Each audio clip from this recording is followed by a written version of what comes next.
Para sa ating unang balita, dalawang magsasaka ang naaresto sa ikinasang joint buy-bust operation ng Philippine National Police at Philippine Drug Enforcement Agency matapos masamsam ang tinatayang 2.6 milyong halaga ng pinatuyong dahon ng marijuana.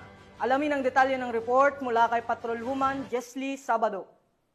Dalawang magsasaka ang naaresto sa isinagawang joint buy-bust operation ng pinagsanib na puwersa ng Philippine Drug Enforcement Agency Baguio, Baguio City Police Office, City Drug Enforcement Unit, Criminal Investigation Unit, Police Station 2 at Regional Intelligence Unit 14 sa Crescencia Village, Baguio City. Nito lamang ika-15 ng Agosto taong kasalukuyan. Ayon sa ulat, isinagawa ang operasyon mula alas 12:25 ng tanghali hanggang alas 2:25 ng hapon, kung saan nasamsam mula sa mga suspek ang tinatayang 22 kilo ng pinatuyong dahon at tangkay ng hinihinalang marijuana na nagkakahalaga ng 2,600,000 pesos.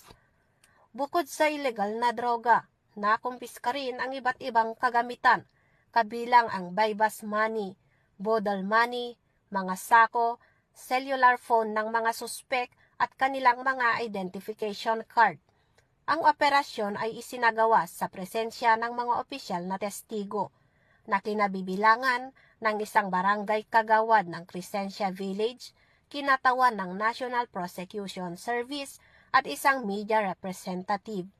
Matapos ang operasyon, dinala ang mga naarestong suspek at nakumpiskang ebidensya sa tanggapan ng PIDEA Baguio para sa karampatang dokumentasyon at pagsasampa ng kaso sa paglabag sa Republic Act 9165 o Comprehensive Dangerous Drugs Act of 2002. Mula dito sa Baguio City, ako yung PNN Correspondent, Patrolwoman Jesly Sabado, alagad ng batas, taga-taguyod ng Balitang Pulos.